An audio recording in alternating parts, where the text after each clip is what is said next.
Oh, gadget.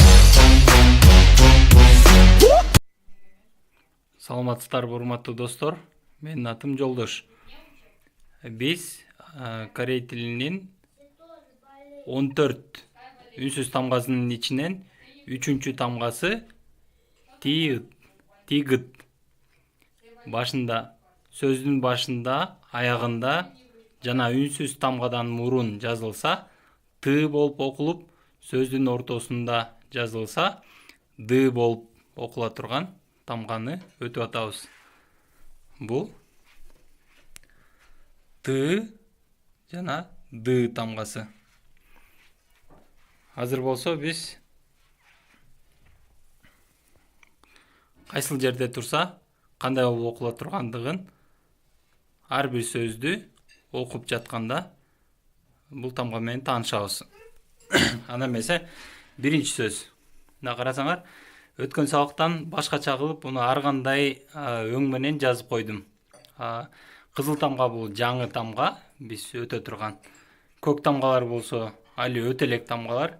Жашыл менен жазылган тамгалар болсо, өткөн тамгалар. Бүгүнкү тамга мына т же д. Анан жашыл менен жазылып турганына таандыңарбы? К, г тамгасы. Бул болсо кече күнү өткөн н тамгасы. Биринчи сөздөн баштайлы. Таңгын. Таңгын. Сабиз деп которулат. Экинчи сөз. Тари. Бул жерде 4 тамга турат. Тари. Көпүрө деп которулат. Кедан. Кедан. Тепкич. Лестница. Андан кийинки сөз, 4-чү сөз. Сөздүн ортосунда турса, кызылды карасаңыздар, биз өтүп аткан тамга да бул. Ортосунда турса, д деп окулат дедик. Пада. Пада. Деңиз деп которулат.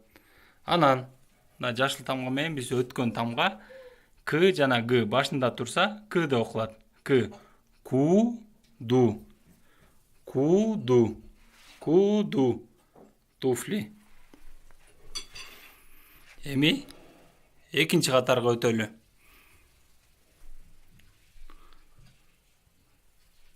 Тоңсең. Башында турат. Тоңсең.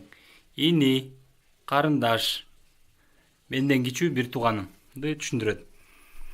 Андан кийинки сөз.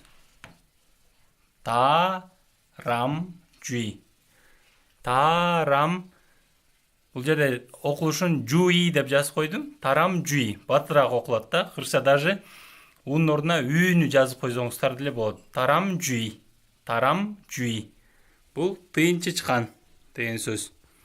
Андан кийинки сөзгө көңүл бурабыз. Өткөндө мен түшүндүрүп кеткем буну. Тори.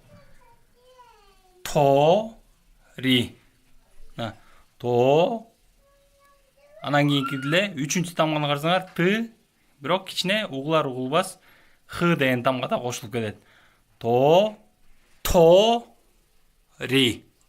Тори. Чочко жаңгак. Жолуть. Жана парктарда эмен дарактар бар го, дубтар. Ошонун жемиштери.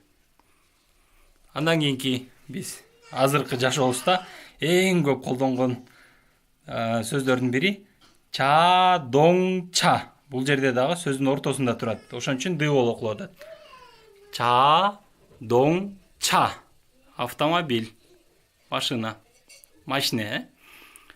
Тодук. Бул жерде аябай жакшы пример.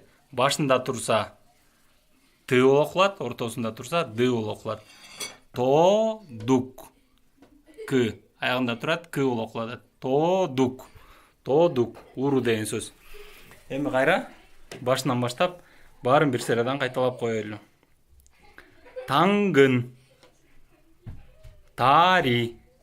Кедан. Пада. Куду. Тоңсең. Тарамжуй. 도토리, 자동차, 도둑.